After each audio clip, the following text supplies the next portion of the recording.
आणि आजच्या या 5व्या मराठी साहित्य संमेलनाचे अध्यक्ष माननीय प्रभाकर साळेगावकर यांना विनंती करतो आपण आमच्याशी व्यक्त व्हावं. सरांचं आपण टाळ्यांच्या गजरामध्ये स्वागत करूया.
आधुनिक महाराष्ट्राचे महिपती अशी ओळख ज्या व्यक्तिमत्वाची आहे ते परमपूजनीय दासगणू महाराज.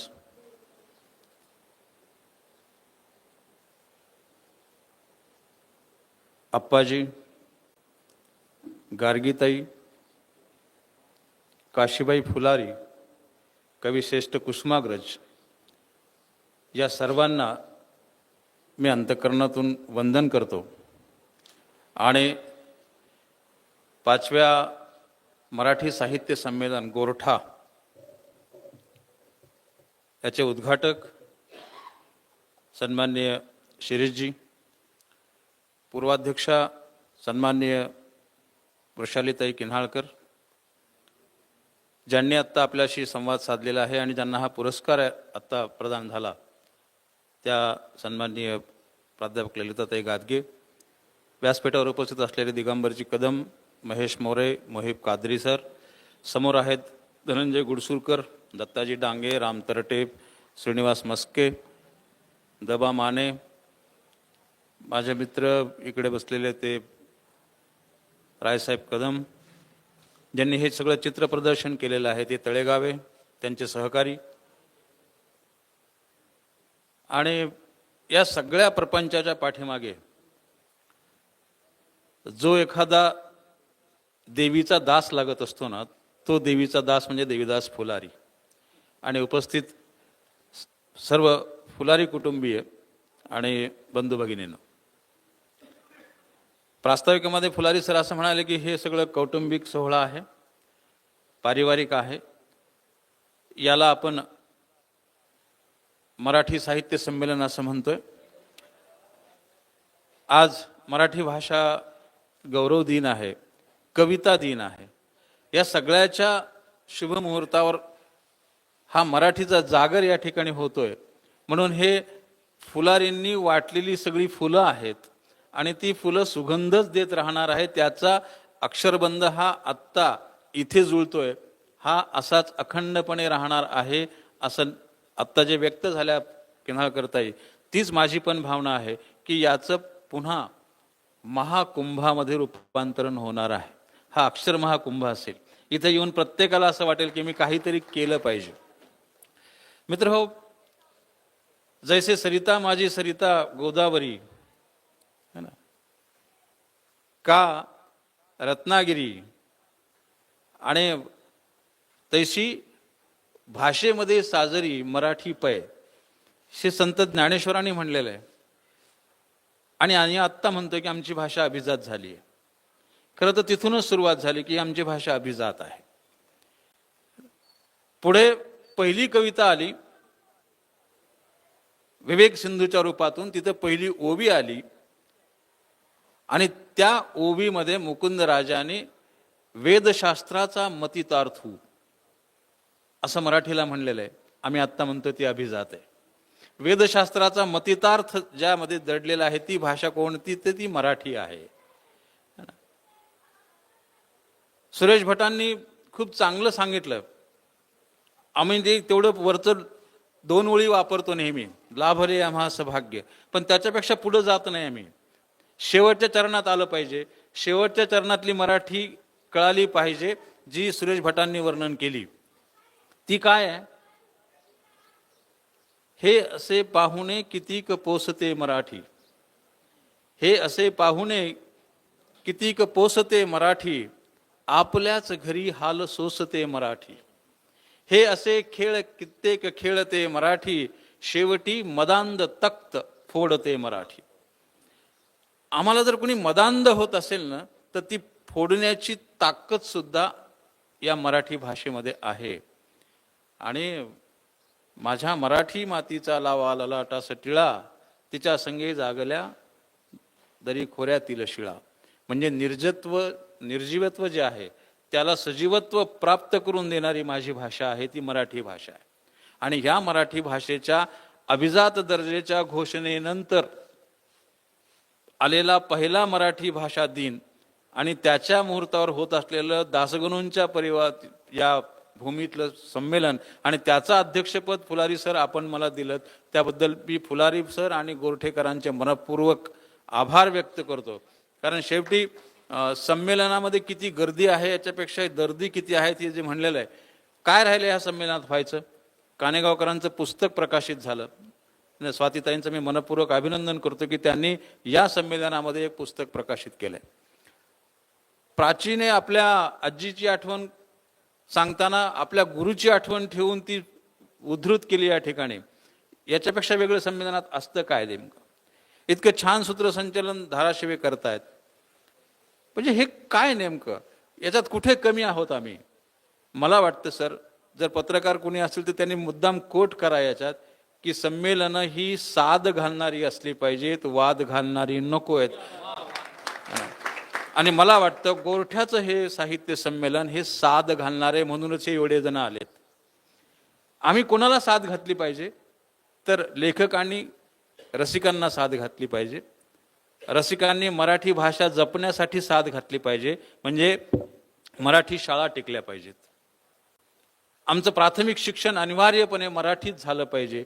ही सगळी साथ घालण्याची जी बाब आहे ना, ही साथ घालण्याची बाब अशाच प्रकारच्या संमेलनातून येऊ शकते.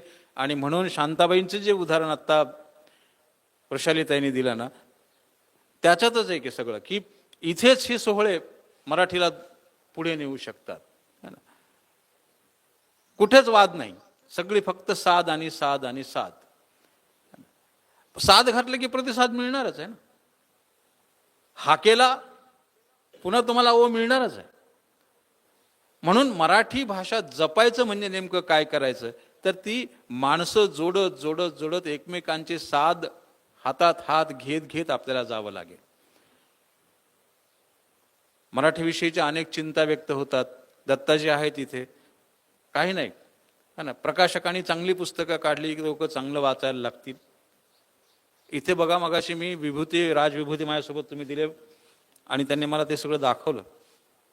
आप्पांनी उभा केलेलं ग्रंथालय आणि त्या ग्रंथालयामध्ये येणारी तरुणाई आणि तिथे त्याचं होणारं वाचन, मला सांगा याच्यापेक्षा वाचन संस्कृतीसाठी अजून करायचंय काय? आम्हाला वाचन संस्कृती रुजवायची म्हणजे केवळ माझ्या घरात पुस्तकाचं कपाट आहे एवढं म्हणून वाचन संस्कृती होणार नाही. तर मी वाचलेलं इतरांच्या काय उपयोगाला करता येईल ते आणता येईल याच्यासाठी मी प्रयत्नशील असणं म्हणजे वाचन संस्कृती वाढवणं. म्हणजे अशोकराव फुलारींना असं का वाटावं, विठ्ठलराव फुलारींना असं का वाटावं की आपला भाऊ म्हणतोय तर मग आपण हे आईचं स्मरण अशा पद्धतीने करावं? हे करायसाठी कृतीयुक्त प्रतिसाद हा अशाच संमेलनातून येत असतो. आणि म्हणून फुलारी कुटुंबीय हे सगळं प्रश्नांची उत्तरं शोधणार आहे. तुम्ही फुलारींच्या 2 ओळींचा उल्लेख केला, त्यांनी 2 ओळींचा उल्लेख केला. पण देवीदास फुलारी असा एक लेखक आहे, असा एक मित्र आहे की त्या माणसाला प्रश्न पडलेले आहेत. लेखकाला प्रश्न जर नाही पडले तर तो लेखक कसा? सर्जनशील व्यक्तीला प्रश्न पडले पाहिजेत, पण त्या प्रश्नांची केवळ दुसऱ्यांनी कुणीतरी उत्तरं द्यावीत असं म्हणून मी प्रश्न निर्माण करून मोकळा व्हायचं, असं सर्जनशील व्यक्तीचं काम नाही. सर्जनशील व्यक्तीने निर्माण झालेल्या प्रश्नाच्या उत्तराच्या शोधात स्वतः पावलं टाकायला सुरुवात केली पाहिजे. ती सुरुवात यांनी केली. बघा, 2च उदाहरणं सांगेल तुम्हाला मी ह्यांच्या कवितेतली, जी मला नेहमी आवडणाऱ्या कविता आहेत त्या दोन्हीही. काय केलं ह्यांनी एक प्रश्न निर्माण केला होता की कुठे आहे आज माझा गाव सांगा, कौरवाच्या रांगा कान्हा घरी. गाव कुठं आहे, गोरठा कुठं आहे, ते मराठी सरस्वतीला नाही सांगावं लागणार, त्याच्यासाठी ही संमेलन आहेत है ना. त्या गावाचा शोध तुम्ही घेतलाय आणि तुम्ही तिथून सुरुवात केलेली आहे. दासगणूंच्या पर्यंत तुम्ही आम्हाला आणून भिडवलंय, आप्पांच्या पर्यंत तुम्ही आम्हाला आणून भिडवलंय. मग पुन्हा तुमचे प्रश्न शिल्लकच राहणार नाहीत. आणि त्यांनी आज मराठी भाषा दिनाच्या निमित्ताने मला त्यांचं दुसरं एक मत जे आहे ना ते पण तुम्हाला सगळ्यांना सांगितलं पाहिजे, कारण तो माझ्या भाषणाचाच भाग आहे. तो त्यांनी असं म्हणलेलं किंवा ज्ञाना तुकाच्या दारात देते हुंद के मराठी, देते हुंद के मराठी. आता ज्ञाना तुकाच्या दारामध्ये हुंदके देणाऱ्या मराठीबद्दल ते अस्वस्थ आहेत. आणि मग काय करायला पाहिजे? दास गणूच्या दारात अशी फुलते मराठी, अशी फुलते मराठी है ना. दासगणूच्या दारामध्ये मराठी फुलवण्यासाठी फुलारींनी हा प्रयत्न केलेला आहे. म्हणजे केवळ मत मांडून, केवळ प्रश्न मांडून लेखकांनी नाही थांबलं पाहिजे, त्याच्यात उत्तराच्या शोधात आम्ही निघालं पाहिजे है ना. महदंबा आणि सावित्रीबाई फुले यांनी ह्या सगळ्या लेखनात प्रवासाला सुरुवात केली. त्याच्या 2 लेखी त्यांच्या इथे आज व्यासपीठावर आहेत है ना. एक महदंबाच्या ढवळे आणि सावित्रीबाईंची ज्वाला फुले, ह्या लेखनाचा वारसा घेऊन निघालेल्या या दोघी जणी आहेत. यांनी समृद्ध केली मराठी. असे अनेक जण इथं बसलेले आहेत. आम्ही प्रसार माध्यमांना दोष द्यायला लागतो. आम्हाला टीव्ही असा उघडा केला की त्याच्यावर काहीतरी वेगळं दिसायला लागतं. पण काही वेळेला आपण त्याच्या सकारात्मक दृष्टिकोनातून त्याकडे बघितलं पाहिजे की आमची नियतकालिकं, आमची दूरदर्शनचे सर्व वाहिन्या आणि आता अलीकडे आलेले सगळे यूट्यूब चॅनल्स, या सगळ्यांनी मराठीसाठी काहीतरी केलं पाहिजे. आता ह्या माणसाने बघा, हे राजेशसाहेब कदम आहे, तिथे आपल्या चॅनलचं नावच त्यांनी माय मराठी ठेवलंय. आता माय मराठी म्हणताना MY म्हणलं नाही त्यांनी, MEI म्हणलंय है ना. MEI मराठी म्हणलेलं आहे. आणि आत्ता 2 तारखेला चॅनलच्या वतीने गावगाडा संमेलन घेतात, गावाकडे घेऊन जातात लोकांना. ते मी हे याच्यासाठी सांगतो आहे की आपण उदाहरणं बाहेर शोधत असतो, आपण आपला भवताल सुधारला पाहिजे, आपला भवताल समजून घेतला पाहिजे की इथं काय चाललंय नेमकं. की जात्यावरच्या ओव्यापासून त्या अलीकडच्या सगळ्या आंदोलनांपर्यंतची दखल ह्या समाज माध्यमावर घेतली जाते. समाज माध्यमावर लिहिताना सुद्धा आम्हाला मराठी नीट कळली पाहिजे. आम्हाला फोटोच्या खाली काय लिहावं हेच कळत नाही. फोटो टाकून मोकळा होतो. बाकीच्यांनी म्हणा, अरे कशाचा फोटो आहे, काय फोटो आहे, कशाचा लावला रे है ना. म्हणजे खालचं लिहिता येत नाही ना. जर तुम्ही वाचलंच नाही तर लिहिणार कुठून? चांगलं वाचलं पाहिजे, चांगलं लिहिलं पाहिजे. आम्ही समाज माध्यमांना दोष देताना त्यातल्या काही चांगल्या गोष्टी आम्ही आमचा विवेक हरवतोय आणि विवेक हरवल्यामुळे आम्ही त्याला दोष देतोय. मुळात विवेकी पद्धतीने जर आपण सगळ्या तंत्रज्ञानाचा वापर केला ना तर आपल्याला भाषा नष्ट होण्याची भीतीच नाहीये. अलीकडे आपण AI म्हणत राहतो सगळेजण. काही धोका नाही AIचा मराठीला, कवितेला तर अजिबात धोका नाही, कथेला धोका नाही. असं वाटायला लागेल की त्याला मागितलं की ते द्यायले, गाणं द्यायले, कविता द्यायली, मग आता कसं करायचं? कवीचं काही काम आहे की नाही, गीतकाराचं काही काम आहे की नाही, पटकथा लिहायची का नाही, कसं करायचं? मग हे पारंब्या कशाला काढायच्या है ना, असं वाटायला लागेल ना लोकांना. तसं नाहीये ते. जोपर्यंत आम्ही विवेकी आणि संवेदनशील आहोत तोपर्यंत AI भाषेला पर्याय ठरू शकत नाही, साहित्याला पर्याय ठरू शकत नाही. आमच्यातला विवेक हरवून बसलोत, आमच्यातली संवेदना आम्ही हरवून बसलोत तर ते पर्याय होणार आहे. आम्ही संवेदन शून्य झालोत तर आम्हाला ते पर्याय ठरू शकतंय. पण जोपर्यंत आमची संवेदना जागी आहे तोपर्यंत तंत्रज्ञान हे आम्हाला पर्याय ठरू शकत नाही.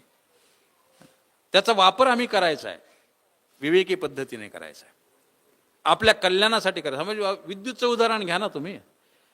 हल्ल्याला जर उघड्या वायरला मी मुठीत धरून बसलो तर जाईल का घरी? है ना? हे जर आपल्याला वापरच कसा करायचा हे कळत नसेल तर आपण तंत्रज्ञानाला दोष का द्यायचा? म्हणून विवेकी वापर जर असा राहिला तर आपल्या संवेदनशीलता जागृत राहिल्या तर भाषा, साहित्य हे सगळं जिवंत राहील. अनुवाद झाला पाहिजे, हा खूप छान मुद्दा ताईंनी मांडला इथे, की वेगवेगळी पुस्तकं इतर भाषेतले आपल्याकडे आले पाहिजेत, आपली तिकडे गेले पाहिजेत. देविदासरावांचं पुस्तक रात्रभरात आहे याचा अनुवाद झाला आहे, आणि त्याचं पुस्तक पण मला वाटतं गेल्या वर्षी एका राज्याच्या बाहेर राज्यामध्ये झालेल्या एका संमेलनात, मला वाटतं केरळमध्ये झालेलं संमेलन, तिथं त्याचं प्रकाशन झालं. रात्रभरात आहे आता हे पुढं गेलेलं आहे. जी अपेक्षा पूर्वाध्यक्षांनी व्यक्त केली, मला ती जबाबदारी आहे आता माझ्यापासून सुरुवात करायची. मला आता दुसरी भाषा एखादी अवगत करून त्याच्यामध्ये लिहायला सुरुवात करावी लागेल. आणि मी तुम्हा सगळ्यांच्या साक्षीने शब्द देतो की येत्या वर्षभरामध्ये मी इतर एखाद्या भाषेत काही ना काही 4 कविता का होईना पण लिहिणार. शेवटी हा भाग आहे ना, हा भाग साखळीचाच आहे.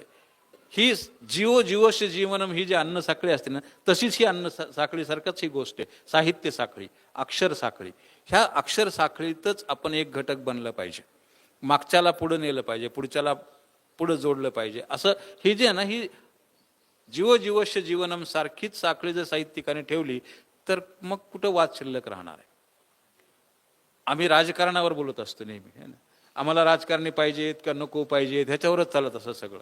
माझं स्पष्ट मत आहे, स्पष्ट, ज्या राजकारणी व्यक्तीला वाङ्मयाविषयी प्रेम आहे त्याला व्यासपीठावर येण्याचा पूर्ण अधिकार आहे. त्याला वाङ्मयाविषयी प्रेम असलं पाहिजे, है ना. त्यांनी आपलेच काहीतरी किस्से मांडून नुसते वाद निर्माण नसतेच करायचे.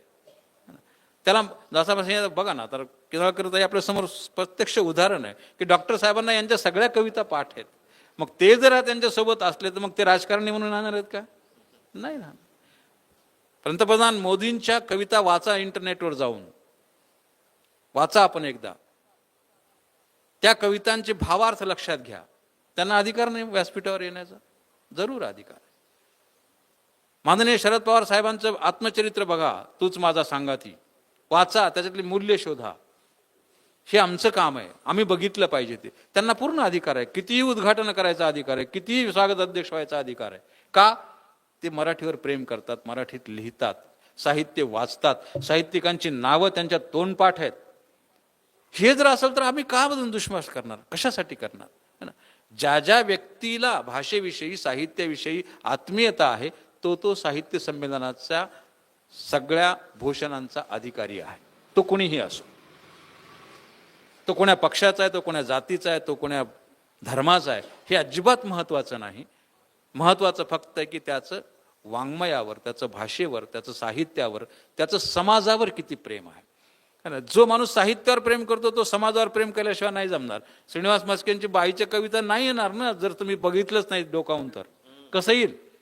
आपोआप येईल का? नाही येणार. ते हे डोकावून बघताही आलं पाहिजे ना. आम्ही डोकावणार नाही, आम्ही आमच्या घरातच बसणार आणि बाहेरचं लिहायचं म्हणणार, कसं जमणार आहे? आम्हाला डोकवावं लागेल, लोकसंवाद साधावा लागेल. हे लोकसंवादचा ध्वनी माणूस इथं बसलेला आहे, दिगंबर कदम, है ना. लोकसंवादच हरवला. आम्हाला माणसात मिसळायलाच आवडत नाही, आणि मग काय लिहिणार आहे तुम्ही? मला एकदा माझा मित्र साहित्यिक असं म्हणाला होता की अरे तू रात्री 10-10 वाजेपर्यंत कुठं गप्पा मारत बस, घरी यायचं, मस्त लिहायचं, वाचन करायचं, काहीतरी लिहायचं. मी म्हणलं हे मला काय कसं आहे, मला माणसात गेल्याशिवाय काही सुचत नाही, है ना. साहित्यकाला माणसं प्रिय असली पाहिजेत. माणूस घाण्या माणूस साहित्यिक होऊ शकत नाही. त्यांनी होऊ नये सुद्धा, स्वतःला म्हणून सुद्धा घेऊ नये. ज्याला माणसांविषयी प्रेम आहे तो खरा साहित्यिक आहे. माणसाविषयी प्रेम असलं पाहिजे. मग ते आपल्या आजूबाजूची सगळी माणसं आली, त्या सगळ्या व्यक्तींना याच्यातून प्रेरणा मिळणार आहे. वारंवार माझ्या विडंबनाविषयी, माझ्या कवितेविषयी मागणी झालेली. आईच्या नावाचा पुरस्कार, नारायणी पुरस्कार आता दिलेला आहे, म्हणून एक आईची कविता ठेवून मग विडंबन म्हणेल. एकदम विडंबन म्हणण्यापेक्षा मला त्या गोष्टी मुद्दाम आवडतील म्हणून म्हणणार आहे. मुलांच्या पाठीवरली दप्तरं बघितली की 3 तपापूर्वी पत्र्याच्या घरात जात्यावर दळणारी माझी आई मला समोरच दिसते. विलास. 3 तपापूर्वी पत्र्याच्या घरात जात्यावर जाणारी माझी आई मला समोरच दिसते, तेव्हा माझं दप्तर म्हणजे एक पाटी, एक लेखणीचा तुकडा, झालंच तर पाटी पुसायला एक फडकं, आणि तिनंच हातानं विणलेली एक पिशवी. आणि तिनंच हातानं विणलेली एक पिशवी.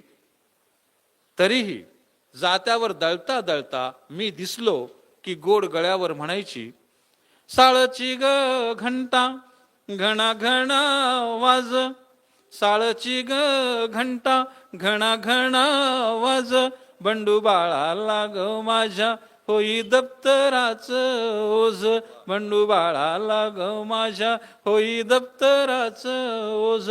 दप्तराच्या ओझ्यानं वाकलेली मुलं बघितली की आईचं तेच गाणं माझ्या कानात रुंजी घालतं, आणि माझ्या शिकलेल्या मनाला पटतच नाही की 3 तप पुढं बघणारे शिक्षण तज्ज्ञ माझी आई म्हणे शिकलेली नव्हती, माझी आई म्हणे शिकलेली नव्हती, माझी आई म्हणे शिकलेली नव्हती.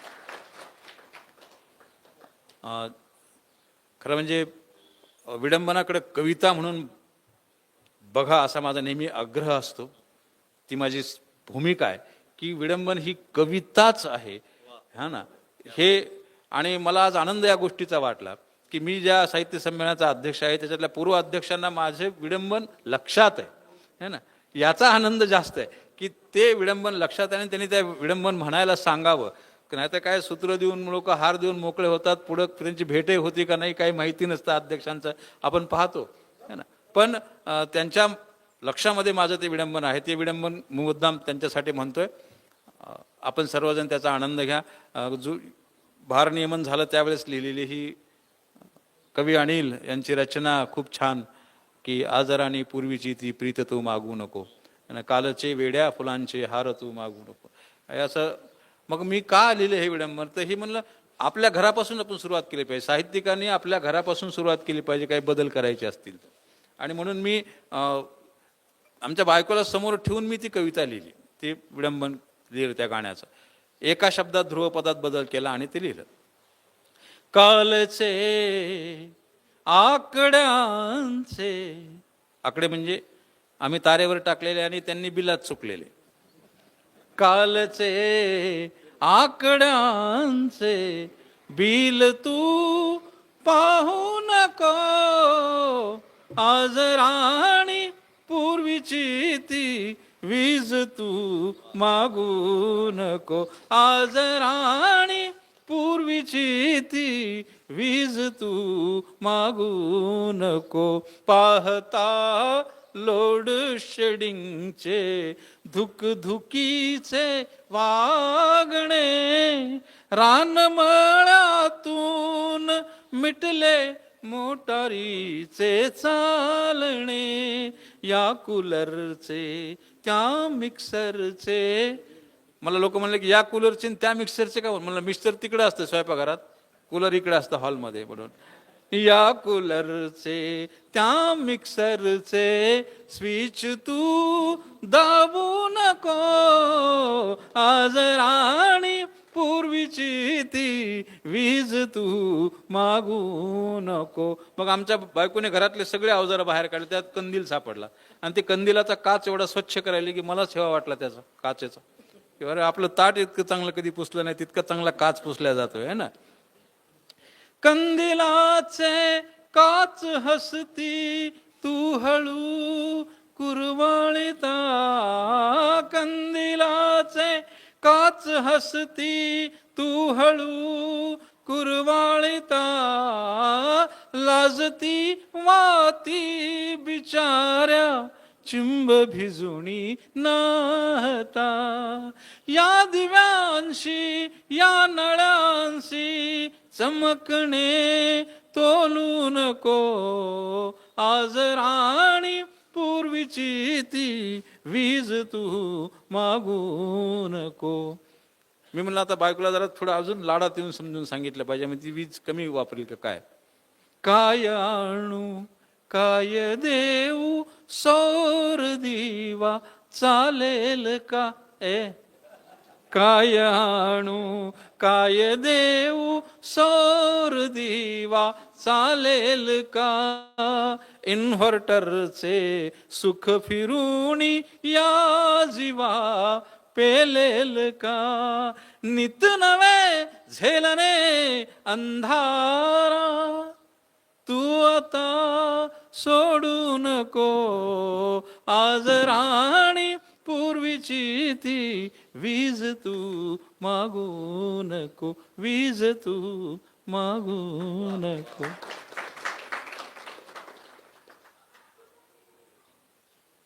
हे विडंबन झालं, पण मुळात मी शिक्षक म्हणून 36 वर्ष सेवा केलेली. पदं वेगवेगळी असतील त्याच्यातली, पण माझ्यात गुडसुरकरांनी आज लेख लिहिला आहे आणि यांनी आजच्या या संमेलनाला अक्षरपूजा म्हणले. काय योगायोग असेल. यांनी माझ्यावर लेख लिहिताना शब्द वापरला अक्षरपूजक प्रभाकर साळेगावकर, आणि तुम्ही अक्षरपूजेची गोष्ट मांडली. त्यांनी सांगितलं की याच्यातलं गुरुजीत्व संपलेलं नाही, हा निवृत्त झाला तरी, असं त्यांची एक ओळ त्या लेखामध्ये आहे. शेवटी शिक्षक काय असतो, मागे मी कालच्याच व्याख्यानात सांगितलं 40गावला, की तुम्ही जर मुलांना विचारलं ना शाळेमध्ये जाऊन, त्यांना काहीच माहिती नसतं बाकीचं. मी दुसरीच्या मुलीचं उदाहरण दिलं देवदासराव. काय उदाहरण होतं की दुसरीची एक मुलगी नाचत मस्त गाणं म्हणत होती आणि मी मुख्याध्यापक होतो. मी असं फिरत फिरत चाललो आणि ती गाणं म्हणायला होती की अग्गोबाई ढग्गोबाई, असं तिच्या नादात होती ती छानपैकी. मी तिला असं विचारलं की इकडे काय नाव आहे तुझं. तिने नाव सांगितलं आणि म्हणलं हे तू जे आत्ता गाणं म्हणायला कोणाचं आहे. तिने थोड्या वेळा असं इकडे तिकडे बघितलं, आमच्या झांबरेबाईचं आहे म्हणजे, है ना. म्हणजे तिला गाणं कोणाचं माहित आहे की आमच्या बाई म्हणतात म्हणजे ते गाणं आमचं आहे. म्हणजे शाळेतला शिक्षक हा विद्यार्थ्यांसाठी साहित्यिक असतो आणि साहित्यिक हा समाजासाठी शिक्षक म्हणून राहायला पाहिजे, है ना. समाजाचं जे लोकशिक्षण आहे ना, हे लोकशिक्षण करण्याची जबाबदारी तुमच्या माझ्यावर आहे. आम्ही दुभंगले पण नाही आणायचंय. संतांनी जर ते केलं असतं तर त्यांचे अभंग इतके दिवस टिकलेच नसते. त्यांनी अभंग म्हणले आणि आमचं दुभंगले पण अजूनपर्यंत नष्ट करण्यासाठी ते उपयोगी येत आहेत. आम्हाला मात्र या सगळ्या दुभंगलेपणाला जोडण्यासाठी आजचं हे 5वं मराठी साहित्य संमेलन ठरावं असं मला नेहमी वाटतं. आणि म्हणून शिक्षकच्या भूमिकेतली एक कविता सांगून मी थांबणार आहे. विज्ञान शिक्षक होतो म्हणून काही वैज्ञानिक संदर्भ याच्यामध्ये आलेले असतील. माझा काही शब्दांनाच विरोध आहे, तो याच्यामध्ये तुम्हाला दिसेल, लक्षात येईल की माझ्या समोरची जिवंत कळ्या फुलं बघितली की मला कुणी शिल्पकार म्हणलं की अवघडल्यासारखं होतं. माझ्या समोरची जिवंत कळ्या फुलं बघितली की मला कुणी शिल्पकार म्हणलं की अवघडल्यासारखं होतं. खरंच अवघडल्यासारखं होतं. परवा माझा मित्र मला म्हणाला, अरे आता म्हणे सारेच वर्ग सॅटेलाइटवरून चालणार आहेत.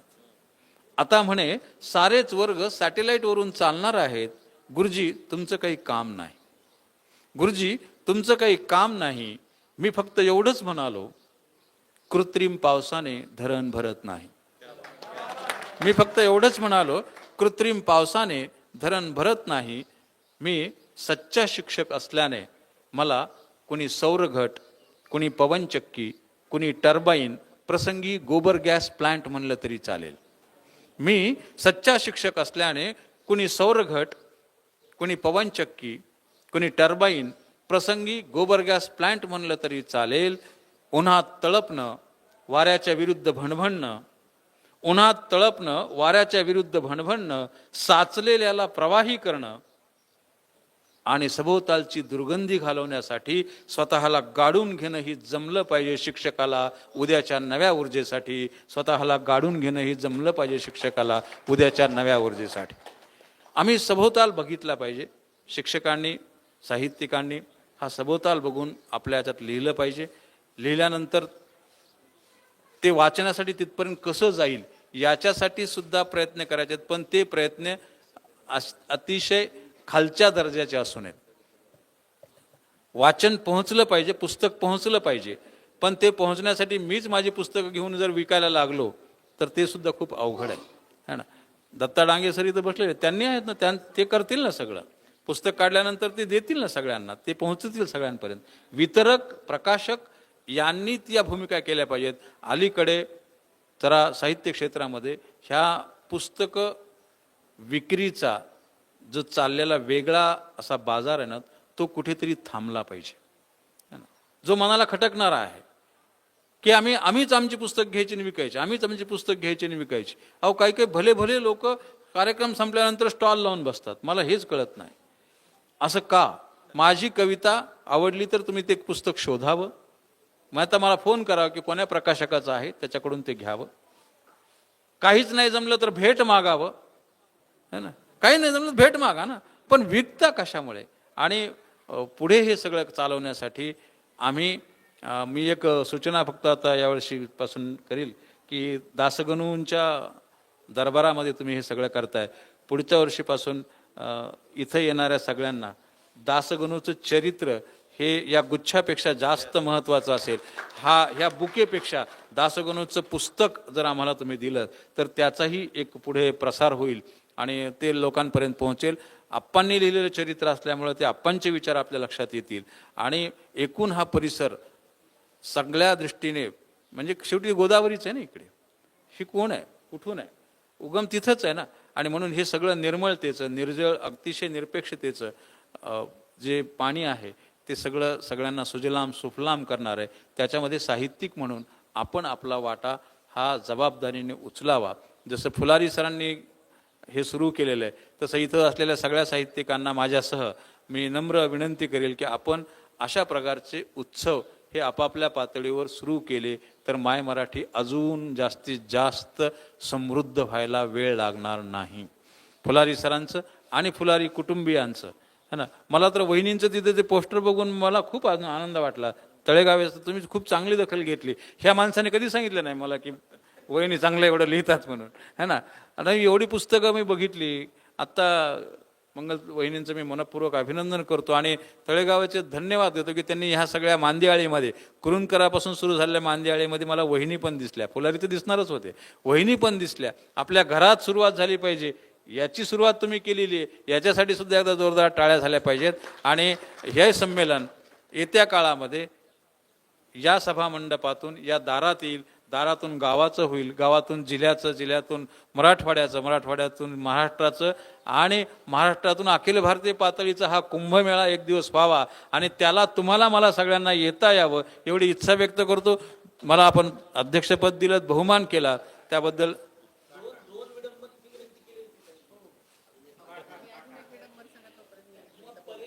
बर बोला. अरे बाबा,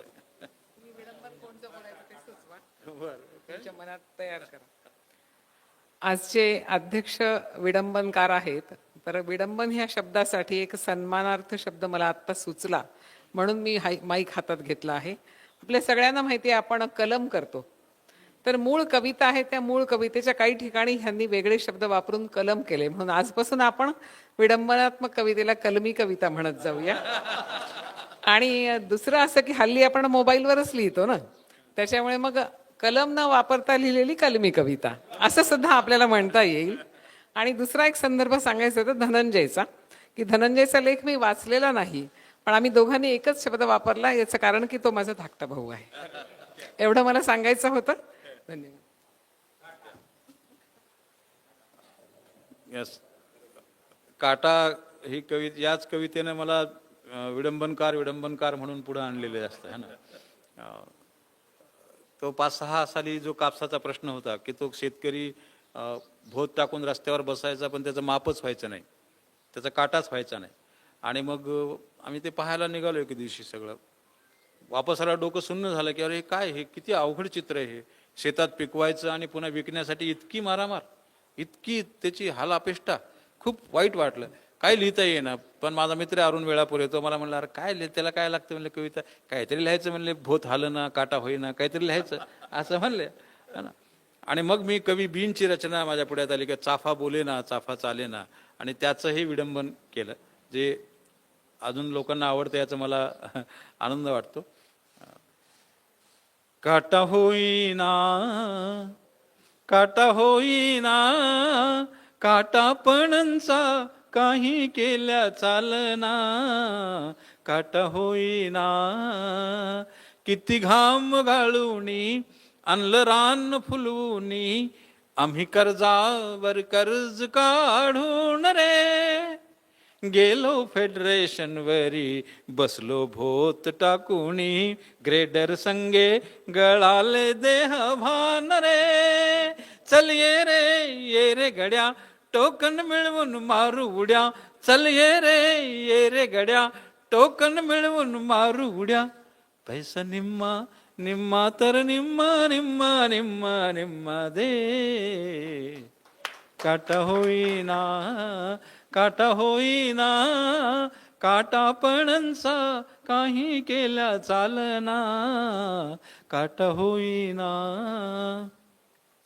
हे मातीच चांदण नाही मिळालं रे अंदन रे हे मातीच चांदण नाही मिळालं रे अंदन लूट करू दलाल म्हणती लाल रे लूट करू दलाल म्हणती लाल रे महा जनसत्तेचे वेडे यांचे टोप्यांचे घोडे आम्ही मेलो रस्ते अडवून रे काटा झाला कवडी लावून साऱ्या आशा गेल्या तुटून सगळ्यास बसला फास रे काटा होईना.